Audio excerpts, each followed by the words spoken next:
Looks just like this. और यहाँ पे लगी है फुल सिस्टम Akrapovic की एग्जॉस्ट सिस्टम जो है स्लिप ऑन, और इसकी कॉस्टिंग मुझे आई थी 7000 अराउंड। मैं आपको एक बार इसका जो एग्जॉस्ट नोट है वो सुना देता हूँ आपको। It's really basic.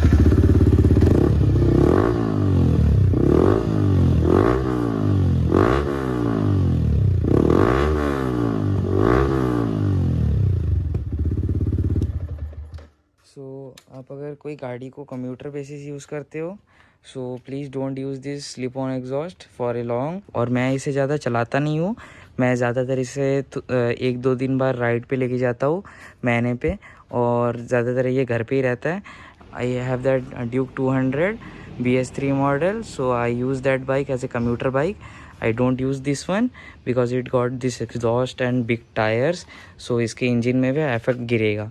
अगर इन बाई चांस मैं कोई लॉन्ग राइड पे जाता हूँ, मैं ज़रूर से इसका एग्जॉस्ट जो है रिमूव करके जो स्टॉक वाला है वो वही लगा के मैं कोई लॉन्ग राइड पे जाना मतलब सजेस्ट करूँगा, और मैं भी वही करूँगा।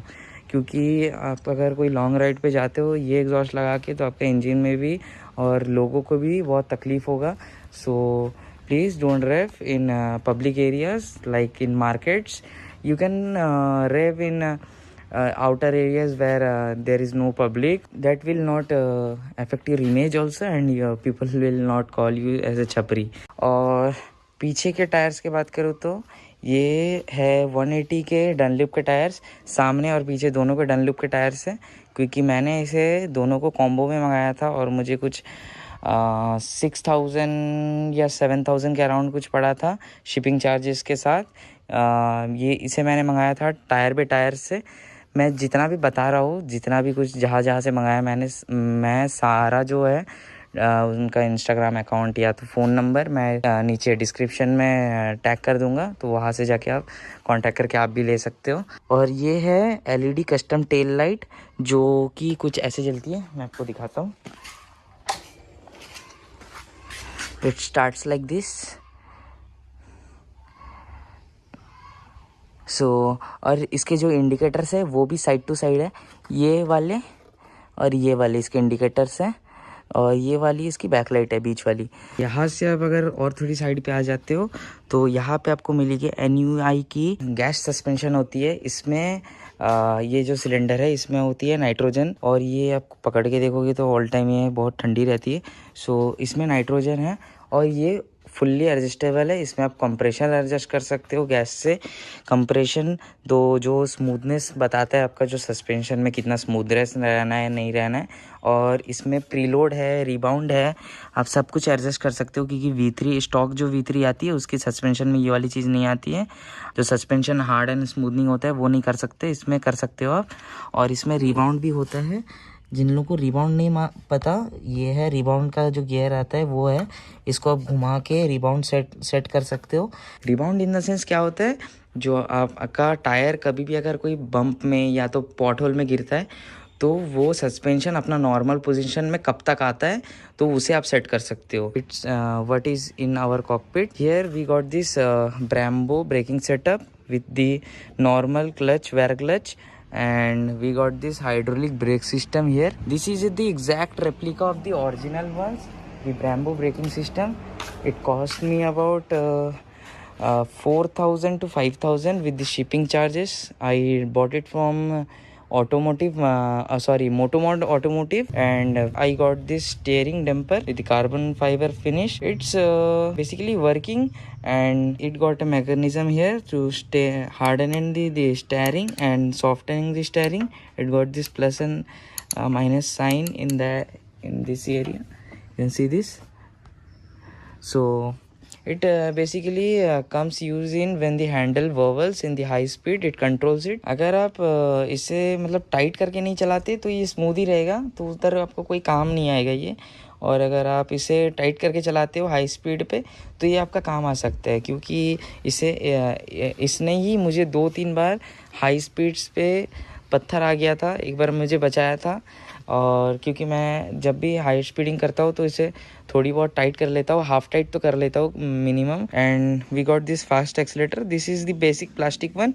और एक आती है इसकी मेटल वाली, उसकी अराउंड कॉस्टिंग 5000 रुपीज़ है। सो वो मैं बाद में इससे रिप्लेस करूँगा उससे। सो ये वाली अभी अच्छी चल रही है, इसका भी परफॉर्मेंस कुछ इतना ख़ास नहीं है पर एवरेज परफॉर्मेंस है। सो अभी इसे मैंने रखा है जब तक वो आती है, पर वो आने के बाद इसे मैं ज़रूर रिप्लेस करूँगा। और ये जो बॉडी रैप है ये मैंने कराया है मैड ऑटो स्टाइलिंग से। ये सारी जो कर्व्स की में ये जो रैप चढ़ी है ये रैप है, ये डिप नहीं है ना ही ये पेंट है। सो देख सकते हो it got this cowl also. And छोटी मोटी चीज़ें मैं बता नहीं रहा हूँ बाइक में, मतलब छोटी मोटी चीज़ें जो मैंने कराया है वो सब मैं बता ही नहीं रहा हूँ। ये जो बॉडी रैप है ये मैं करवाया हूँ मैड ऑटो स्टाइलिंग से और इसकी कॉस्टिंग आई है मुझे around 14,000 rupees.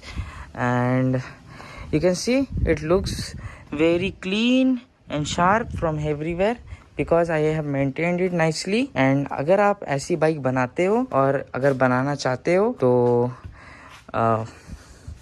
it's complicated, it's time taking, yes I can say it's time taking, but अगर एक बार बन के तैयार हो जाती है बाइक तो बहुत सेटिस्फाइंग लगती है देखने के लिए। बहुत छोटी छोटी डिटेल्स स्टिकर्स वगैरह से दिए मैंने यहाँ पे, जैसे कि लुक दिस मैंने लिखा है, ये बहुत प्यारी लगती है। And also we got this R1 tank here and the 1.0 underbelly. मैंने बहुत जन को देखा है कि वो जो 5.0 फिर 3.0 वो वाली आती है वो लगाते हैं, पर मुझे ये वाली जो 1.0 वाली है ये बहुत अच्छी लगती है क्योंकि ये बहुत ज़्यादा बड़ी है और बल्क की दिखती है बाइक, एक बल्कि लुक देती है बाइक को।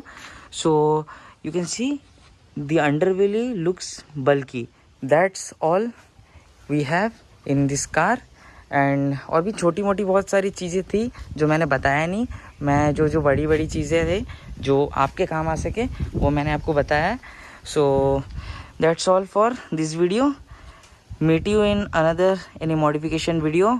और मैं सोच रहा हूँ कि अभी से कंटिन्यू व्लॉग करूँ थोड़ा सा, क्योंकि और भी बहुत कुछ करने का प्लान किया है मैंने इस पर। सो मैं अभी से यूट्यूब वीडियो बनाना शुरू करूँगा कि क्या क्या और मैं करवाने वाला हूँ इस बाइक पे। So that's all for today, bye bye.